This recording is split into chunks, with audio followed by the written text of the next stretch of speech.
Hello again. Welcome back to the Chronicles, and I'm Don. You're probably getting used to seeing this old gray face, hopefully, and hopefully that you'll keep coming back to watch us because it's a good thing. All right, today I want to talk about, as an extension of our last session on bodhicitta, or the enlightened attitude, and the wish that all beings become Buddhas, or all beings become enlightened and fulfilled. I want to talk about the four immeasurables, because these are the four things that actually turn the mind towards the Dharma, or turn the mind towards the pathway to the elimination of suffering, the elimination of ignorance, and the cultivation of all the qualities that make us a spiritual being, which is half of our dual nature. And so these four immeasurables, and I'll just read them to you, are loving kindness, compassion, sympathetic joy or empathy, and equanimity. Now, what I'm going to do now is talk about loving kindness, and for the next 3 sessions, I'll talk about each one of these individually so that you have a pretty good picture of what this is.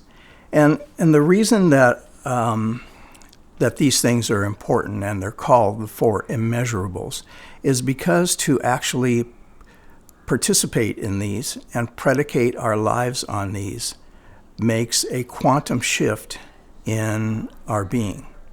And that shift is away from the habitual ignorant habits that we have cultivated in our lives that cause us suffering, and more towards a more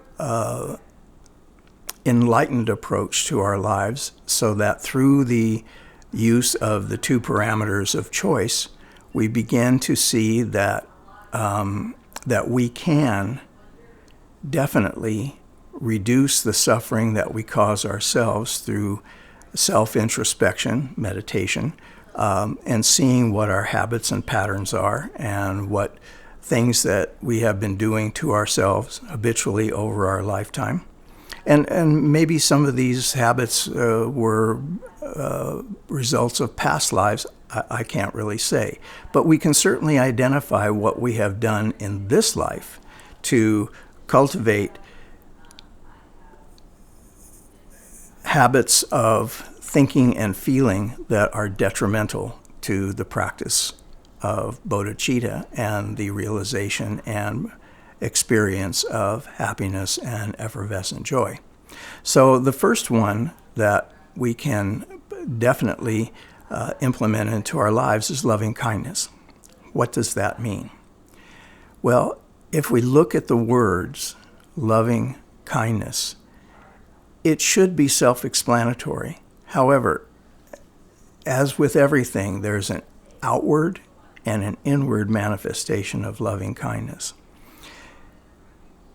Loving kindness outwardly can be something like if you are walking down the street and you run across a stray dog, and you look at this dog and say, wow, that poor thing doesn't have a home, it looks hungry, it looks a little unkempt and doesn't have love, and you walk by and you just say to yourself and to the dog, hey buddy, I wish you had a better life, and you continue to walk on.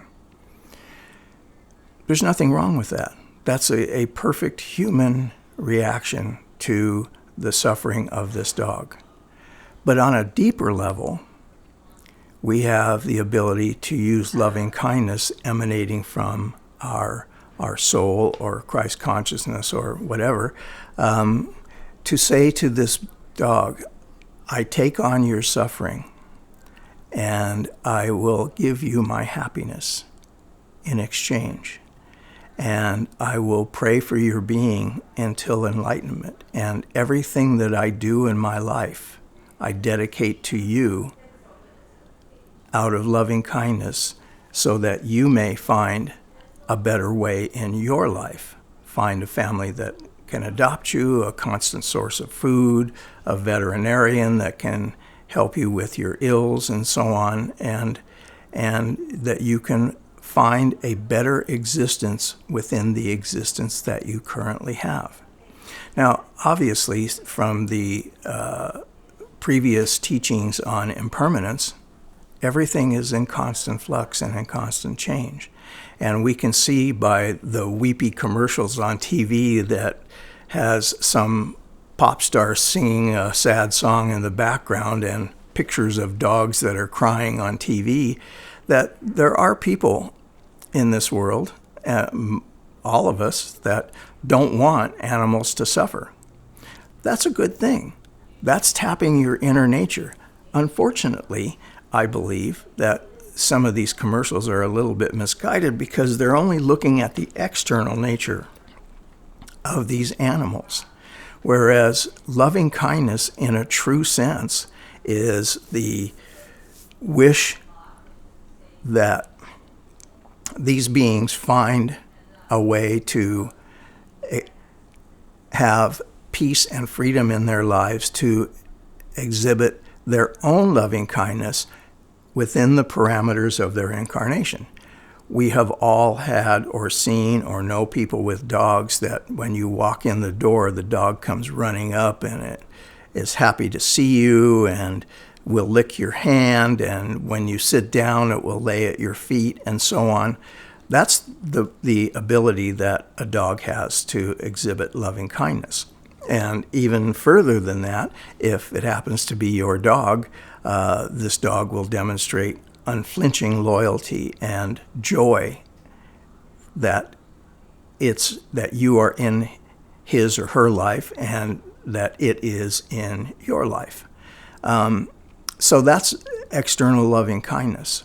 And that's as much as that dog can do, because it doesn't have the ability to really reach into its soul on an enlightened level and wish for your eventual enlightenment and for your continued step-by-step evolution towards attaining that enlightenment. We can. As human beings, we can. And the true practice of loving kindness is all involved in that process. We can do everything in our lives for the benefit of all beings. That's true loving kindness. We can do everything in our lives to eliminate from ourselves the external causing of suffering to any and all beings. That's true loving kindness. So while that's a big gulp to sip when you're first hearing it, that's our eventual goal in life. Because finding true loving kindness within us is the realization that it is the permanent part of a permanent part of our being that is immutable and perfect. And that's the reason we want to practice it, because that actually truly benefits beings. It is certainly wonderful to have external loving kindness and feel some form of sympathy for other beings.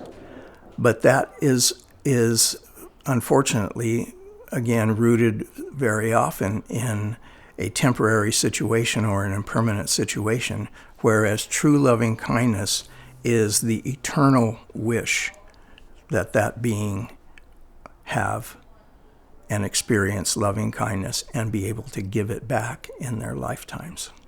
Okay? You'll see that we'll develop this more and more as we go along, because there is no beginning and no end to loving kindness. And the more you see by your own participation in true loving kindness that this produces an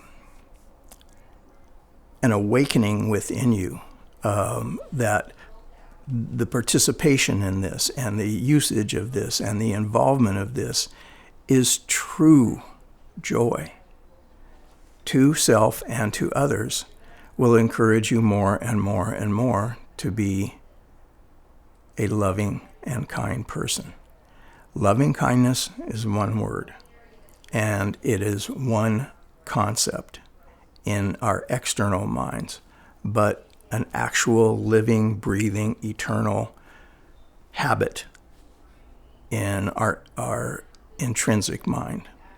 So practice loving kindness. Look for ways that you can both externally and internally practice loving kindness, and soon the external will merge with the internal and become indistinguishable. That's enlightenment. Thank you for watching, and tune in again. If you like this video, hit the like button, and if you want to find out what's coming, hit the subscribe button. We want this to be an open forum, so we welcome your comments and questions, and we'll endeavor to answer them as quickly as we can. Again, thank you very much.